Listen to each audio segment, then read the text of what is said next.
আসসালামু আলাইকুম। I gas United সকালের খবরে আমন্ত্রণ জানাচ্ছি আমি মোর্শেদ শোভন। রাষ্ট্রপতি নির্বাচনে প্রার্থী বাছাইয়ের দায়িত্ব দলের চেয়ারম্যান ও প্রধানমন্ত্রী তারেক রহমানের উপর ন্যস্ত করেছেন বিএনপির স্থায়ী কমিটি। রাজধানী গুলশানে বিএনপি চেয়ারম্যানের কার্যালয়ে দলের স্থায়ী কমিটির বৈঠক শেষে রাতে একথা জানান বিএনপি মহাসচিব ও স্থানীয় সরকার মন্ত্রী মির্জা ফখরুল ইসলাম আলমগীর। শনিবার সন্ধ্যা 7:30টার পর দলের স্থায়ী কমিটির বৈঠক শুরু হয়। প্রায় 2 ঘণ্টা স্থায়ী বৈঠকে দলের সাংগঠনিক প্রক্রিয়া গতিশীল করা, স্থানীয় সরকার নির্বাচন ও দেশের আইনশৃঙ্খলা পরিস্থিতির উন্নয়ন সহ সমসাময়িক নানা বিষয় নিয়ে আলোচনা হয়। এদিকে স্থানীয় কমিটির আরেক সদস্য ও স্বরাষ্ট্রমন্ত্রী সালাউদ্দিন আহমেদ জানান, রাষ্ট্রপতি নির্বাচন ইসির সাংবিধানিক এখতিয়ার, তাই ইসি তারিখ ঘোষণা করলে দলের পক্ষ থেকে প্রার্থী চূড়ান্ত করবেন দলের চেয়ারম্যান। স্থানীয় সরকার নির্বাচনের জন্য ইতোপূর্বে এবছরের শেষের দিকে নির্বাচনের কথা বলা হয়েছে বলেও জানান স্বরাষ্ট্রমন্ত্রী। আপনার সরকারের উন্নয়ন কর্মকাণ্ড সব বিষয়ে আলোচনা হয়েছে, স্থানীয় সরকার নির্বাচন নিয়ে আলোচনা হয়েছে, আর সবশেষে আলোচনা হয়েছে যেটা আপনারা সবচেয়ে বেশি শুনতে চান, রাষ্ট্রপতি নির্বাচন সম্পর্কে। আমাদের দলের পক্ষ থেকে আমাদের রাষ্ট্রপতি নির্বাচনের প্রার্থী নির্বাচন কবে নির্বাচন হবে সব দায়িত্ব আমাদের দলের চেয়ারম্যান এবং মাননীয় প্রধানমন্ত্রী জনাব তারেক রহমানের উপরে ন্যস্ত করা হয়েছে। হাজারো তরুণের রক্ত, অঙ্গহানি এবং আত্মত্যাগের বিনিময়ে অর্জিত গণতান্ত্রিক নতুন বাংলাদেশ কতটা মনে রেখেছে হাত, পা কিংবা চোখ হারিয়ে স্থায়ী পঙ্গুত্ব বরণকারীদের কথা? অনেকের আক্ষেপ, সময়ের সঙ্গে সঙ্গে তাদের খোঁজখবর নেওয়া কমে গেছে।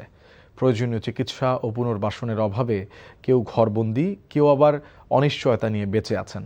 তবু হার মানতে চান না তারা। জীবন যুদ্ধে নতুন করে ঘুরে দাঁড়ানোর লড়াই করে যাচ্ছেন এমন তরুণদের অনেকেই। রাজু আহমেদ রুবেলের ক্যামেরায় শাহাদাত অভরের রিপোর্ট। জুলাই গণঅভ্যুত্থানে এই ছবিটি যিনি ফ্রেমবন্দি করেছেন, আজ তিনি নিজেই দৃষ্টিহীন। বলছি 29 বছর বয়সী মাস্টার্স পড়ুয়া মাহবুব আলমের কথা।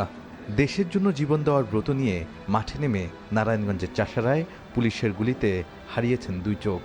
বললেন, দৃষ্টিহীন হয়ে বেঁচে থাকা মৃত্যুর চেয়েও কঠিন। আমাদের মতো যারা জীবিত শহীদ আছে বা জীবিত লাশ যারা আছে, তাদেরকে আসলে কেউ কখনো খুঁজে দেখছে না।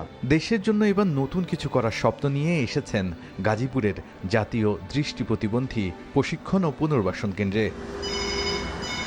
এখানে কম্পিউটার পরিচালনার পাশাপাশি কল সেন্টারে কাজের প্রশিক্ষণ নিচ্ছেন তিনি। ছেলেটাকে রেস্কিউ করে যখন আমি পুলিশের অবস্থান দেখার চেষ্টা করতেছিলাম, তখনই আসলে খুব ক্ষণিকের সময়ের মধ্যে 2-1 সেকেন্ডের মধ্যে একটা ফায়ার এসে ছড়া বুলেটের মাধ্যমে আমার 2 চোখের আলো নিভিয়ে দেয়।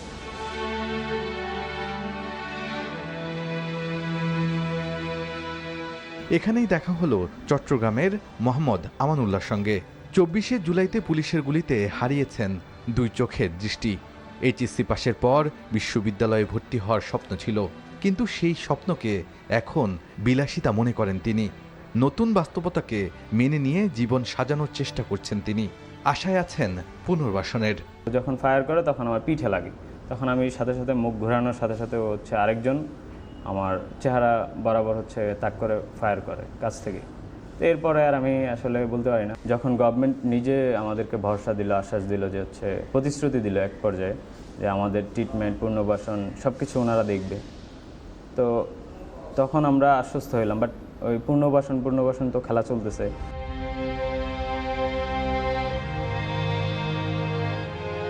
জুলাই বদলে দিয়েছে 18 বছরের আলামিনের জীবনও।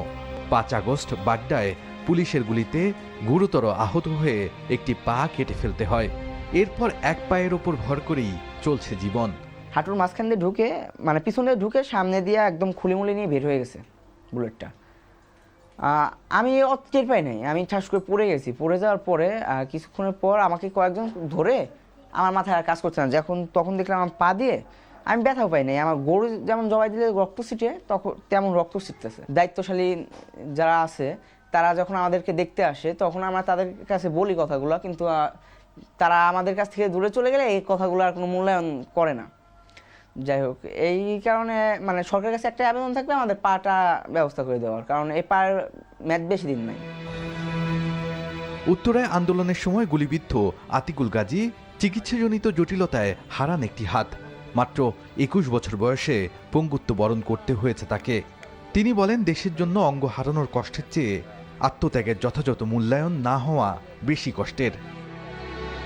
কিচেনটা আমাকে বলে দিয়েছিল যদি আপনি ট্রিটমেন্ট সঠিকভাবে পেয়ে যান ৮ ঘন্টার ভিতরে তাহলে হাতটা বেঁচে যাবে। হৃদযুগে যাওয়ার পর তো তারা ট্রিটমেন্টটা দেয়নি, তারা হচ্ছে ১৭ থেকে ১৮ ঘন্টা পরে যা হচ্ছে ট্রিটমেন্টটা দেয়, তাও অনেক জোরাজুরির পরে তাও দিতে চায়নি, যার ফলে এক পর্যায়ে হচ্ছে হাতটা বাঁচানো সম্ভব হয়নি। আমাদের ভাইরা এখন পর্যন্ত হচ্ছে ট্রিটমেন্টগুলো সঠিকভাবে পাচ্ছে না, সেই স্থান থেকে আসলে তারা আগামীতে ভালো কিছু প্রত্যাশা করবে সরকারের কাছে, এটা ভাবাটাও আসলে আমি মনে করি যে বিলাসিতা।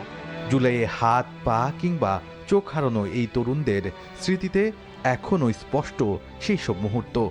কারণ জুলাই শুধু দেশের ইতিহাস বদলায়নি, চিরতরে বদলে দিয়েছে তাদের জীবন। এখন এই যুবকদের একটাই চাওয়া, সরকার যেন দ্রুতই পুনর্বাসন করে তাদের। শাহাদাত অফরো, এনটিভি নিউজ, ঢাকা।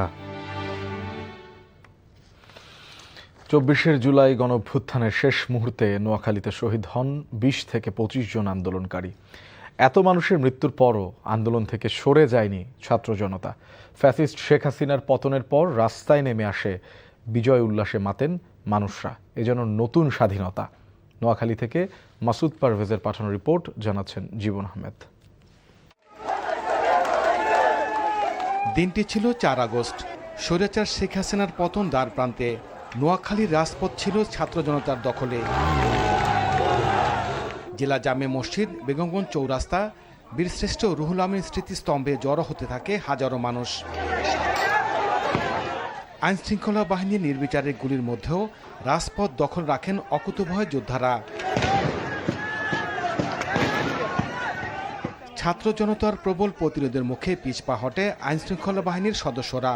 হানাদার বাহিনীর গুলিতে শহীদ হন ২০ থেকে ২৫ জন। পতন নিশ্চিত জানতে পেরে চৌমুহনী পৌর মেয়র, স্থানীয় সংসদ সদস্য ও তাদের দলীয় লোকজন পালিয়ে যায়। বিক্ষুব্ধ ছাত্র জনতা আগুন ধরিয়ে দেয় চৌমুহনী পৌরসভা ও সোনাইমুড়ি থানা। ৫ আগস্ট শেখ হাসিনা দেশ ছেড়ে পালিয়ে গেলে ছাত্র জনতা রাস্তায় নেমে এসে উল্লাস করে। আর এই দৃশ্য মনে করিয়ে দেয় স্বাধীনতা আসলে কি।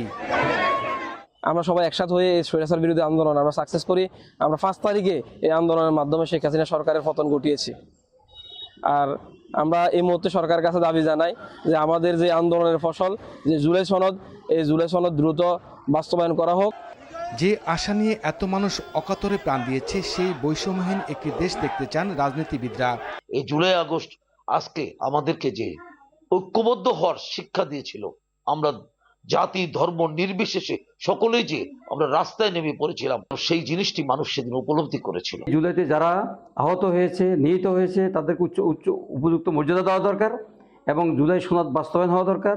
জুলাইয়ের উপর যে গণভোট হয়েছে, সেই গণভোট বা গণরায় বাস্তবায়ন হওয়া দরকার। এত ত্যাগের বিনিময়ে অর্জিত নতুন স্বাধীনতার সূর্য যাতে অস্তমিত না হয়, সেই দাবি শহীদ জুলাই যোদ্ধা পরিবারের। জীবন আহমেদ, এনটিভি নিউজ ডেস্ক। এবারে হকির খবর। এশিয়ান গেমসে বাংলাদেশের নাম সেরা ৬-এ ওঠানোই প্রধান লক্ষ্য বলে জানিয়েছেন নবনিযুক্ত German hockey coach Peter Gerhard. এর আগেও বাংলাদেশে কাজ করার অভিজ্ঞতায় এবারের দল তুলনামূলক শক্তিশালী হিসেবেও দেখছেন তিনি। এদিকে ক্যারিয়ারের শেষ এশিয়ান গেমসটা স্মরণীয় করে রাখতে চান হকি তারকা রাসেল মাহমুদ জিমি। মুমিনুর রিপনের রিপোর্টে বিস্তারিত। এশিয়ান গেমসকে সামনে রেখে নতুন কোচের অধীনে অনুশীলন শুরু করলো বাংলাদেশ হকি দল। এর আগেও জিমিদের কোচের দায়িত্ব পালন করেছেন পিটার গেরহার্ড। ২০১০ সালে ঢাকায় অনুষ্ঠিত দক্ষিণ এশিয়ান গেমসে তার অধীনেই ব্রোঞ্জ পদক জিতেছিল বাংলাদেশ। এছাড়া ২০১২ সালে মোহামেডান এবং ২০১৬ সালে ঢাকা মেরিনারকে প্রিমিয়ার লিগের শিরোপা জেতান তিনি। এবার এশিয়ান গেমসের নতুন মিশন নিয়ে আবারও পরিচিত আঙিনায় ফিরেছেন এই জার্মান কোচ। Mission impossible. এবারের মিশন অসম্ভবকে সম্ভব করা। আমাদের প্রথম লক্ষ্যটাই হলো এশিয়ান গেমসে দলকে সেরা ৬-এ তোলা। বিষয়টা কঠিন মনে হতে পারে, কিন্তু অসম্ভব নয়। প্রস্তুতির জন্য আমরা ভালো সময় পাচ্ছি। জার্মানিতে ক্যাম্প করাটাও বেশ কাজে আসবে বলে আশা করছি। এশিয়ান গেমসের আগে জার্মানিতে ২৫ দিনের অনুশীলন ক্যাম্প করবে বাংলাদেশ। এই সফরে বিভিন্ন দলের বিপক্ষে ২০টি প্রস্তুতি ম্যাচ খেলবে মিমো জিমিরা।